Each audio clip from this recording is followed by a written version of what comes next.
Wins Marvel. This is a phrase you've probably heard plenty of times if you're even vaguely entrenched within the FGC. However, usually when people say wins Marvel, they're referring to the Marvel vs. Capcom games, or less frequently, their predecessors, Marvel Superheroes and X-Men Children of the Atom. And to be fair, there's good reason for this. Capcom's Marvel games are known for great rosters and visuals, bombastic, hype gameplay and combos, and a legacy that has influenced many games in the genre to follow within its footsteps. However, for as beloved as Capcom's Marvel games are, they're not the only Marvel fighting games around. There do exist others, like the one we'll be talking about today. So sit back and relax while I take you through the wonderful world of the best Marvel game you've never played.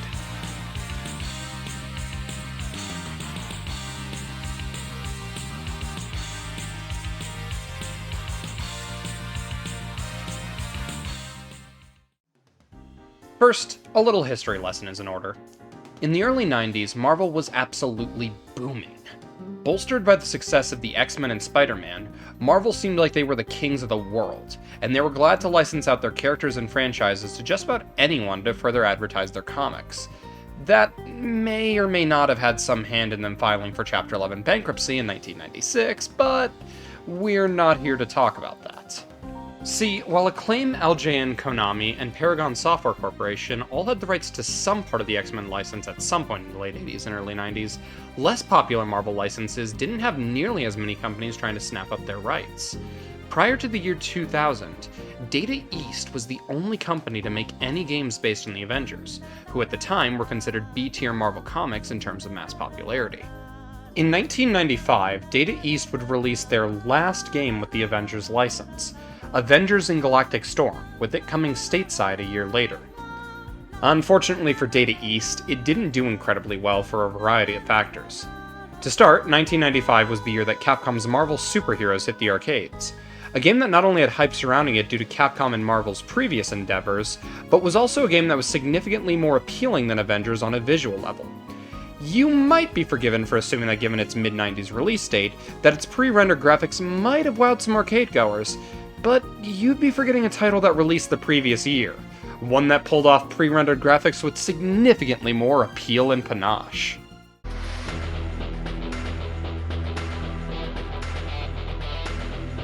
Available for your home in 1995, only on Nintendo Ultra 64.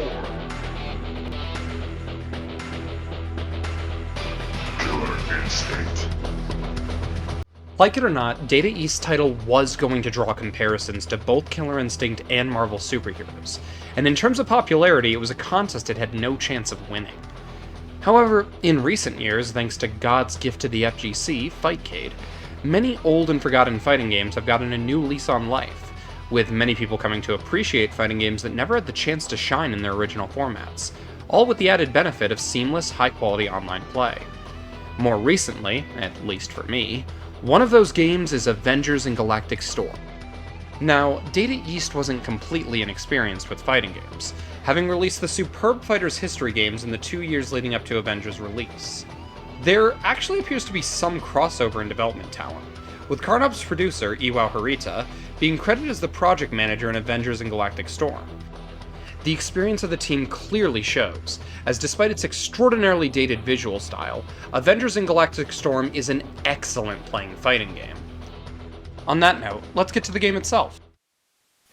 Avengers in Galactic Storm is based on the Operation Galactic Storm arc in the comics, in which the Avengers, broken into multiple teams, find themselves embroiled in a war between the Shi'ar Empire and the Kree, the former of whom are probably most well known among casual Marvel fans for their appearance in the 90s X-Men the Animated Series.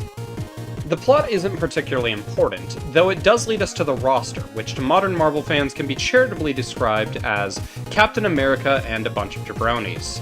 The game's core roster contains 8 playable characters, 4 on the side of the Avengers and 4 on the side of the Kree.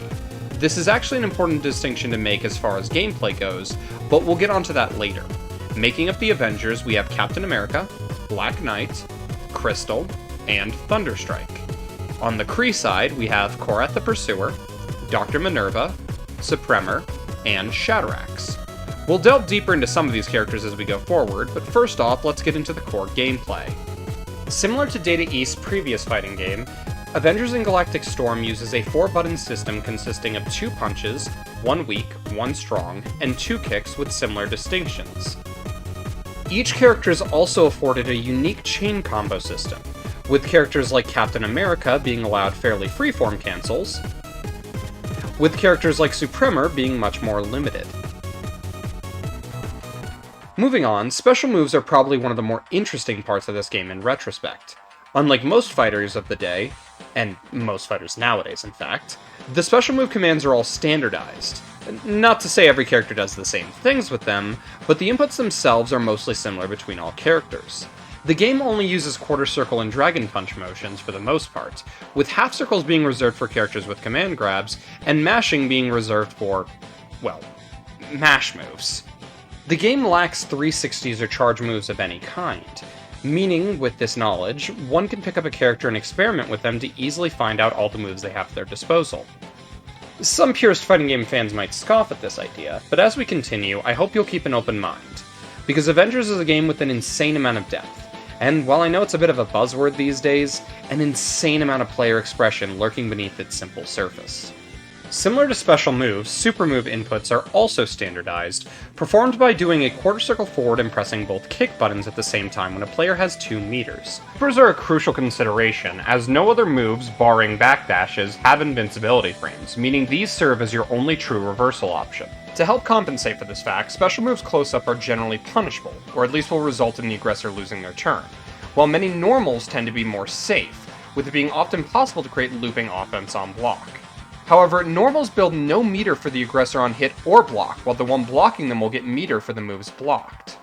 While supers are the only completely invincible way to escape pressure, if the defender is willing to trade or risk taking a little bit of damage, they can spend 1 bar for perhaps the most interesting mechanic in this game. By performing a quarter circle forward and pressing both punch buttons, the player can call an assist. That's right, before X-Men vs. Street Fighter, before Dragon Ball, before Vanguard Princess? There was Avengers in Galactic Storm. Which, as a very brief aside, I was planning on cutting the mention of Vanguard Princess out of this video, because I didn't think the joke that I had written was that funny. I found out that Vanguard Princess you can buy prepaid debit cards for, and just don't do that. You're better than that. We both are. Stop it. Now, to be fair, this game's system is actually probably most akin to Vanguard Princess, or for a game that you probably actually know, it's more akin to the Striker system in certain KOF games, and is actually the first fighting game to have these more traditional assists, with the closest game before it being SNK's KOF 94, in which you could perform an assist when you were near a team member in the background. Somewhat similar to the Maniac and another Strikers in KOF 2000, the assists are actually character dependent, though not to the same degree they were in that game. You're able to choose from 4 different assists, and which 4 you're able to choose from is dependent on whether or not you're playing an Avenger or a Kree. Each assist is unique and has its upsides and downsides, though I think it'd be a lie to say that they're entirely balanced. That said, there is enough nuance to the game that I do believe it's worth at least touching on each of them. So let's go ahead and do that, why don't we? Starting on the Avengers side, we have Iron Man. Now, on the surface, it might seem like he's just a simple beam assist, and for the most part he is. However, there are a couple points of note. Namely that his beam assist can't be comboed from, however, when he flies off screen, that does have a hitbox that does allow the opponent to be juggled. Continuing on with the Avengers, we have Vision. In most situations, Vision is the best assist on the Avengers side as a pressure interrupting tool and pseudo reversal. Pseudo owing to the fact that it doesn't actually have invulnerability. And this is due to his fast startup and the fact that it cannot be interrupted. He also launches the opponent, but you can only juggle a single hit after the launch. Next is Giant Man, who is debatably the weakest of the Avengers' assists, owing mainly to his incredibly slow startup. Giant Man grabs the opponent from full screen, which sounds pretty good, but unfortunately, it's a hit grab, meaning it can be blocked. And while you do get a 2-hit juggle after it, the timing is a little bit finicky. You can also get that 2-hit juggle off of him leaving, which much like Iron Man does have a hitbox. This juggle is much easier, and it does give him use as a very situational anti-air. Next up is Thor, who, if I'm being real, is probably the most interesting of the Avengers' assists to me, if not the most interesting in the entire game. He's not necessarily the best. I've actually seen it debated whether it's him or Iron Man, with it sometimes even being a factor of matchup. As far as what he does, Thor slides down on the screen and creates a huge pseudo full-screen blast of thunder. Pseudo in that you can move the screen and actually avoid the attack, showing that it doesn't actually go the complete length of the screen. The most interesting aspect, however, is actually the reason why I said that Vision was the best assist as a pseudo-reversal in most situations. See, if you have your back to the corner and call Thor assist when your opponent is in front of Thor, he'll actually cross up your opponent, effectively creating an unblockable situation. This isn't the only assist who can become unblockable, nor even the only one who can become unblockable in this way, but he is the one who's easiest to do it with. There is admittedly more depth to these assists than I'm able to cover here, however, this video isn't really meant as a tutorial, merely an introduction to hopefully get you interested in this game. With that in mind, let's move on to the Kree assists. First off, we have Sentry.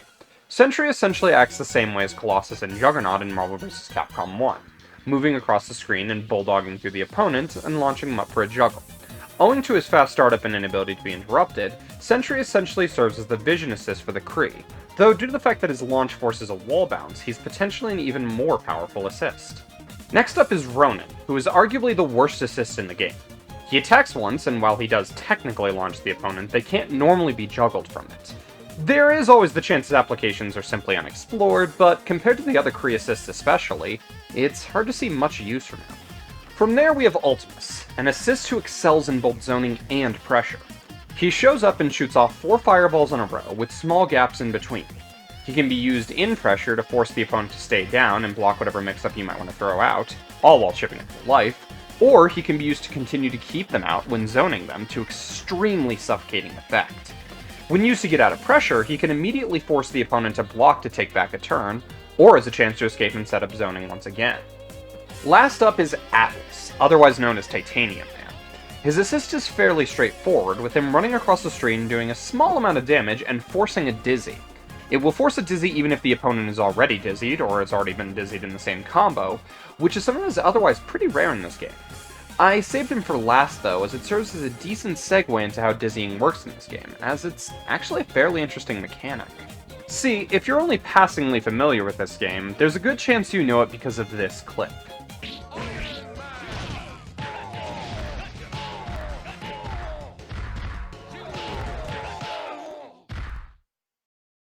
This clip was shown off in Sajam's Will It Kill segment a while back, and it displays a fairly standard Captain America TOD. But what if I told you they died with burst? Well, of a sort. See, in this game, you aren't actually completely inactionable when you're dizzied. You can actually still call assists while you're dizzied, provided of course you have the meter, and you can react to the fact you've been dizzied and can input it before your opponent hits you. There are certain situations in which this doesn't end up playing a factor, as there are ways to make certain things hit the opponent again before they're properly dizzied, though this is extremely situational. But as a general rule, players are incentivized to keep a meter in stock if possible, as pretty much every character in this game can TOD. Some easier than others, but having your health bar deleted from a bad stun is always a threat. Different characters also have different stun values, with characters like Crystal and Dr. Minerva being incredibly easy to stun, and with characters like Supremor being incredibly difficult to stun. The existence of TODs is something nearly universal, though with universal mechanics allowing some sort of recourse against it, actually turns Avengers into a very interesting game, as while you're always at risk of being hit by a TOD, the existence of assists and the need to be able to confirm into a TOD in and of itself make it much more than a game where one hit from a light attack may as well mean death. As weird as it sounds, for a game that, in many ways, definitely feels like proto-Marvel vs. Capcom, one of the games that I most often think of as a comparison point to Avengers is actually Street Fighter IV. See, one of the most common complaints from players who don't have a good understanding of SF4 is that they don't like it because they don't like one-frame links. And I've heard for years how one-frame links aren't required to play at a high level, that there are just as many high-level players who go for one-frame link combos as there are who rely on easier combos. And neither is necessarily better, and people often point to this as proof of Street Fighter IV's player expression. And frankly, I'd say that Avengers and Galactic Storm has a few similar concepts at play. The entire cast is viable, even if there is a noticeable gap between the best characters and the worst characters, and beyond that, there are specific mechanics in this game that one can make use of at a higher level to enhance their gameplay, but isn't required to play at a high level. While the funniest example of this mechanic would be to go over the fact that many characters can microwalk infinite with jabs or light kicks, the more practical example would be to go over short hopping.